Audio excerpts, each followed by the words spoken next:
Yo, what's going on, y'all? It's your boy So-So, and welcome back to the channel.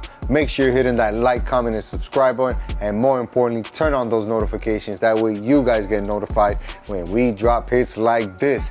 It's week 18 of OnlyFans. The season is a wrap as the Dolphins go down to the Patriots 34-10 to end the season. What's next? Nobody knows, but we're gonna bring it to you here next. It's time to take a ride, y'all. Let's go!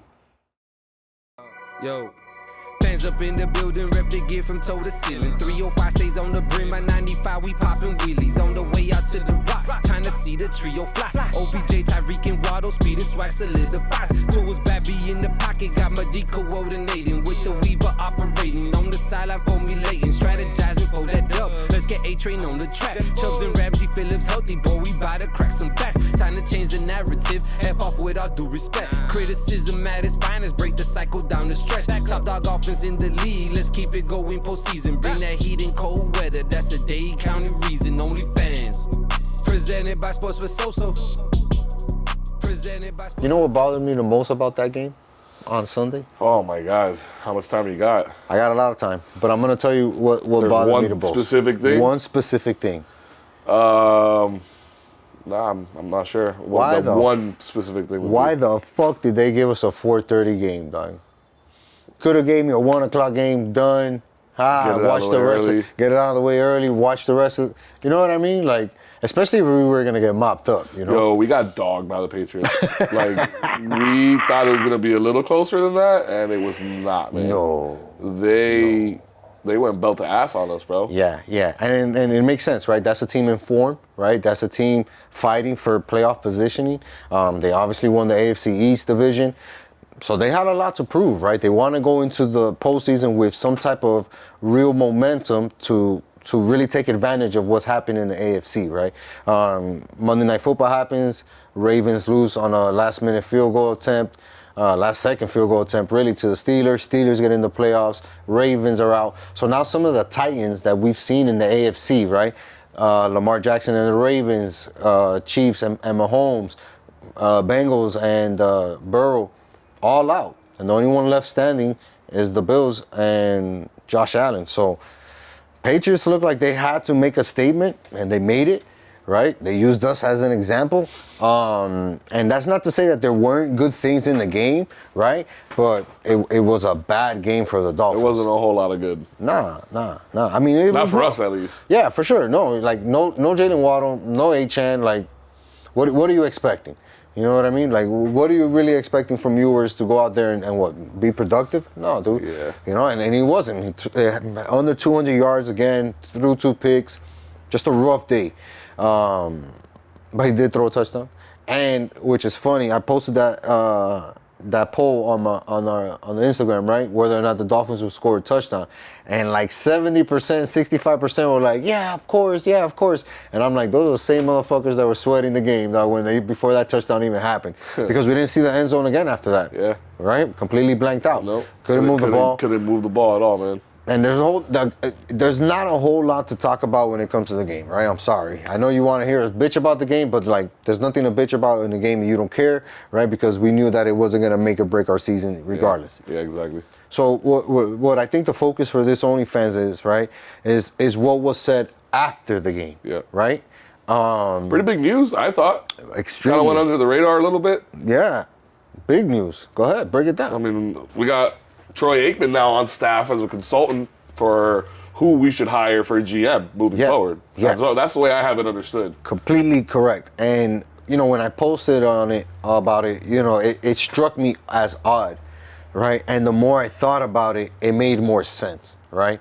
Because internally, yeah, we have Dan for that, right? But you know what? Maybe Dan wasn't being listened to, right? Because Dan is the old quarterback who thinks he knows better or whatever, right? And he was getting outspoken or powered by the other people in charge.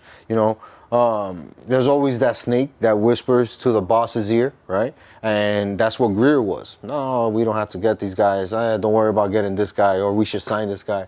And it was always him. So maybe they weren't listening to Dan. So now they've, Ross or whoever is making the decisions figured we need to bring somebody from the outside in to give us a realistic view of what's happening with this team, right? Or at least within the power structure of the organization. It's a little weird that it's Troy Aikman, right?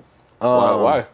Because it's not he's not a Florida guy. He's not like ever really been affiliated with the Dolphins. Maybe they flirted once when he was getting old in age and like getting ready to retire by coming down to Miami. But other than that, there's like no real connection, at least to the Dolphins and to Ross himself, right? If there was a connection, we're like, yo, they're boys. All right, I would understand that.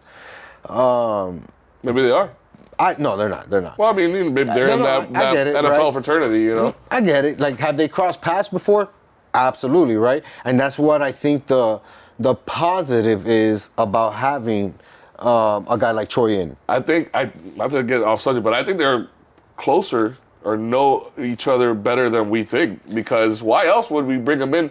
Not to be the guy, but to then just consult to help us find the guy. You know what I mean? Like you said, we want an outside pair of eyes, but why was it Aikman in particular? I think it was Aikman in particular because number one, he's been out of the game, right, itself physically, for a good amount of time now, right?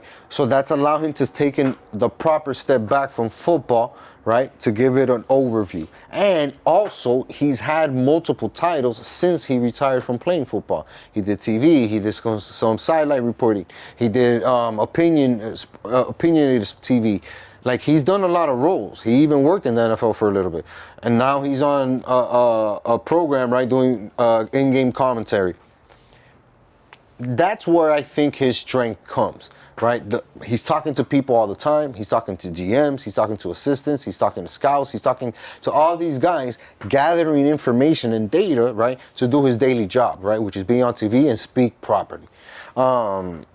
And when you have a guy like that that's that well liked and well connected, then he probably has some insight as to who should be next or who is the better candidate between 2 to 3 guys. Right. And I think that's where he comes in, right? Because not only is he the outside view, right? He's the most connected. Because I don't think a guy like Greer was connected in a way a guy like Troy Aikman was. Right. I agree. And I think that Dan, same thing. Dan is a little bit more private. Ever since he retired from football, Dolphin-centric, he's Dolphin-centric, South Florida-centric, and that's it. He doesn't really, go out of his way to quote-unquote rub elbows, as Troy has always been a little bit more of that type of guy. So I understand why they brought him in. Now, if I was Dan, I'd probably be feeling a little shitty, right?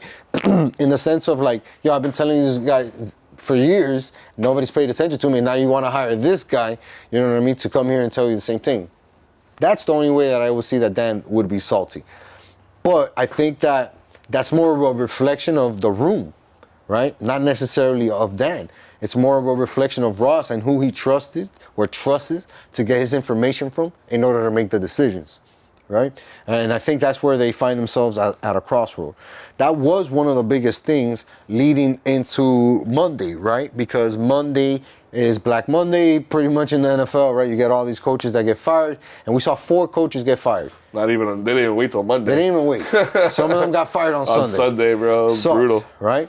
Pete Carroll's gone. Pete Carroll's gone in Las Vegas. You got Kevin Stefanski out in Cincinnati. Yep. You got the dude in Atlanta. What's the hell his name? Raheem something. Morris? Yeah, I think so. Maybe. Yeah. That was the one that got fired on Sunday. Yeah. And who's the other coach that got fired? And I think their GM too. They let go of the GM as well. Yeah, they let go of the GM too. Who's the other coach that got fired? I can't think of it right now. But yeah, it's and it's probably more to come, right? Well, it's not going to be a Miami Dolphins coach, or at least it doesn't seem to be like one, right? And this is why it's a little bit weird as far as what's next for the Dolphins. Jonathan Gannon. That was the other one you were looking for. Yeah, the Arizona coach, right? Arizona coach, correct. It's hard to figure out what's next for the Dolphins because if theoretically, if you're wiping the slate clean, you would get new GM, right? You're bringing in somebody, right? Troy Aikman to help you find a GM. Theoretically, that GM would want to hire his own coach, right? Or be a part of the process to hire the coach. And it feels like we always do shit backwards. Monday comes, McDaniels doesn't get fired. He actually goes to the press conference for the end of year press conference between the coach and the media. And some of the comments that he made were very interesting. He mentioned that him and Ross had a conversation. They walk away with an understanding. As far as he knows, he's still the Miami Dolphins head coach. And he's going to be working closely in hand, right, with the ownership and the group who's going to be making the decision to hire the next GM. And for me, I don't know about for you, Doc, but for me, that's like, again, us going in the wrong direction. Not to say that McDaniels deserves to get fired completely. He probably does deserve to get fired on a lot of levels, right? But he's not the worst coach in the NFL, right? We didn't have the worst record in the NFL. And vice versa. He wasn't the best. But then I think about like what's out there, right? Who's the candidate that we would want? And it's also a limited pool, right? So it's like, how much better than Mike McDaniel can we do right now? Bill Belichick. Can we get Bill? Is there any way? We bring him back. We bring Tom You back. imagine that? No, man, it'd be crazy. Nah, that guy's not coming back. No, yeah, I agree. I think that's the rock and the hard place the Dolphins find themselves in right now is the fact that there's limited candidates that are viable to be the next head coach. You know what I mean? And we took a chance on him. He hasn't been the worst. So I think for him, it's dependent now on the success of the first, call it 5-6 games next year. But I would put it before that, like as far as his input goes towards the GM hiring, right? Because he said that he's going to have that. They're not going to take his. But also how he approaches free agency and the draft. You know what I mean? That's what I but think again, about. that's not necessarily his sole role. You know what I mean? No. He has a part in that, but that's where the GM really thrives is there, Yeah. But yeah, for me, I think that whoever they bring in, they're going to bring in with the idea of like, hey, look, we got McDaniel already. Let's see if we can make it work. But if he doesn't, show us anything through the first 5-6 games of the season, we got no problem getting rid of him. Right. And we'll start from scratch, after next season, give you a whole year to prepare. Right. No, I can definitely see that being a scenario for the Dolphins, which isn't good for Dolphins fans. No, 100% it's not. And I can definitely see that being a reality that we're going to have to go through, right? Because we do know that this team needs a reset and they're very salary cap, pressed. You talk about 50 plus owed to Tua, another 30 to Tyreek Hill and Jalen Waddle. Like, we paid a lot of dudes a lot of money. Sealer making big bank, you know what I mean? Minka wants big bank. Like, these are guys that are really putting big numbers against the salary cap. So it's going to take some maneuvering. But interesting that that's the way that they're going about it with Mike McDaniels, right? Another thing that he made a comment on, and this will tie into how we end the episode, bro. But he mentioned the open competition for the quarterback position, right? They pressed him about, who's a starter? Are you going into 2026 season with a starter in mind? And he was like, no, we're having an open competition. Yeah. And I, for one, see that as another step in his evolution, right? We've seen him take a big step forward this season by being able to bench Tua and saying, hey, Papi, your time here is done. You're going to have to fight for it just like if you were a 6th-round pick, right? Nothing's handed to you anymore. Yeah. Regardless of your contract, how much money you're making, et cetera, et cetera, et cetera. By him saying that it's an open competition, that means that they're also open to bringing somebody in from the outside and saying, hey, we're going to give you a shot, right? So I can see a veteran quarterback making his way down to Miami. You know what I mean? Like, it's going to be interesting what happens in Atlanta. New coach, you have a young quarterback, you have the old quarterback. You can probably take your loss on the older quarterback, or do you use your draft position to get another From what the broadcasters say, they say they like Kirk Cousins. They like Kirk more Cousins than they a like lot, Michael and they like Phoenix, right? So, but it depends on who the GM is, right? And what he wants to do, or what Arthur Blank decides to do. Again, they're just in a space kind of like the Dolphins where there's more questions than answers, right? But that's a big question. Do we bring in a veteran quarterback? And if so, who is it? Right. Because we've seen a lot of these teams have instant success by bringing in somebody else. Look at Sam Darnold, number 1 seed out there in the NFC with Seattle, right? Yeah. Nobody saw that coming. Nobody. Look at Daniel Jones, what he was doing prior to his injury with the Colts, right? He had him as one of the top 2 teams in the AFC, entire AFC. That was early in the season when everybody else was still healthy, right? So it's not like they were waiting for people to get hurt. Yeah, you know, bringing in the right guy can have an immediate impact and change.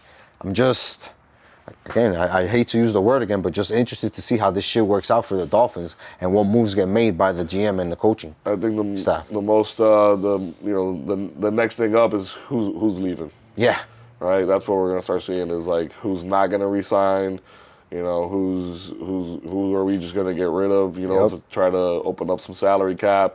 You know, that's gonna be the things we gotta look out for heading into the 2026 draft. yeah. And it's funny that you mentioned that because that's exactly how I wanted to end the episode, Doug. You know, Tua had some very interesting comments today. They asked him specifically about, you know, getting a new opportunity in 2026 and if he would be open to that. And the exact words that he chose were, yeah, that would be dope. And when I heard that, I was like, dog, this guy has zero self-awareness.